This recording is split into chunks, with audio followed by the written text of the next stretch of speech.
ಇದೆಲ್ಲದರ ನಡುವೆ ಯುದ್ಧ ಮತ್ತು ಭದ್ರತಾ ವೈಫಲ್ಯ ಈ ವಿಚಾರವಾಗಿ ರಾಜಕೀಯ ಜಟಾಪಟಿ ಮುಂದುವರೆದಿದೆ. ಖುದ್ದು ಅಮಿತ್ ಶಾ ಅವರೇ ಸರ್ವಪಕ್ಷ ಸಭೆಯಲ್ಲಿ ಭದ್ರತಾ ಲೋಪದ ಬಗ್ಗೆ ಒಪ್ಪಿಕೊಂಡಿರೋದಾಗಿ ಮಲ್ಲಿಕಾರ್ಜುನ ಖರ್ಗೆ ಹೇಳಿದ್ದಾರೆ.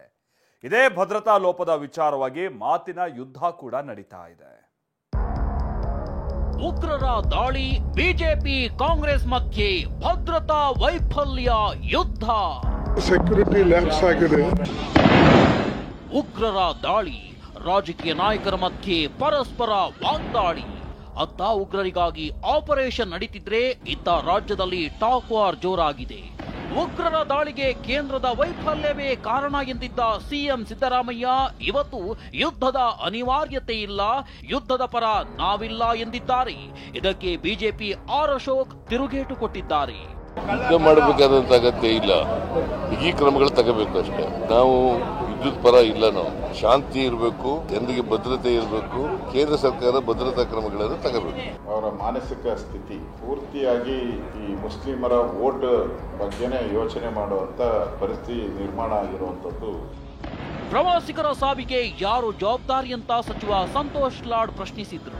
ಇದಕ್ಕೆ ಸಿಡಿದೆದ್ದ ಆರ್ ಅಶೋಕ್ ಸೈನಿಕರ ಮೇಲೆ ಅನುಮಾನ ಪಡೋದು ಎಷ್ಟು ಸರಿ ಅಂದ್ರು.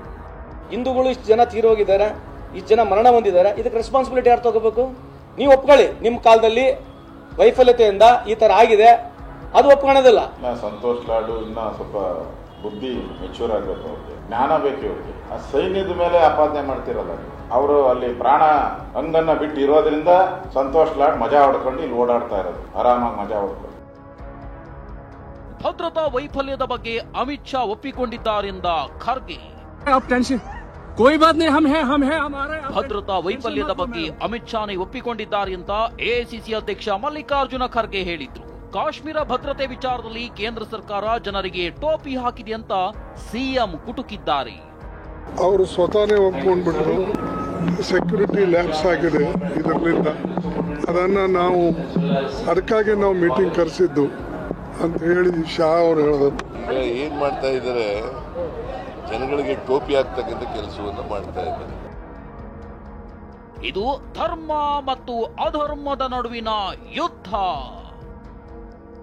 ಪಹಲ್ಗಾಮ್ ದಾಳಿ ಬಗ್ಗೆ ಪ್ರತಿಕ್ರಿಯಿಸಿರೋ ಆರ್ಎಸ್ಎಸ್ ಮುಖ್ಯಸ್ಥ ಮೋಹನ್ ಭಾಗವತ್ ಇದು ಧರ್ಮ ಅಧರ್ಮದ ನಡುವಿನ ಯುದ್ಧ ಎಂದಿದ್ದಾರೆ. आता जी लढाई चालू आहे ना, ती पंथ संप्रदायांची लढाई नाहीये. पंथ संप्रदायांचा आधार आहे, लढाई आहे धर्माची अधर्माची आहे. पण काल ज्या कट्टरपंथीयांनी उत्पात केला त्यांनी धर्म विचारून हिंदू असं कधीही करणार. ಉಗ್ರರ ದಾಳಿಗೆ ಕೇಂದ್ರ ಸರ್ಕಾರನೇ ಹೊಣೆ ಅಂತ ಕಾಂಗ್ರೆಸ್ ಆರೋಪಿಸುತ್ತಿದ್ರೆ, ಮತ್ತೊಂದು ಕಡೆ ಸೈನಿಕರ ಮೇಲೆ ಅನುಮಾನ ಪಡೋದು ಸರಿಯಲ್ಲ ಅಂತ ಬಿಜೆಪಿ ನಾಯಕರು ತಿರುಗೇಟು ಕೊಡ್ತಿದ್ದಾರೆ. Bureau report, ಟಿವಿ9.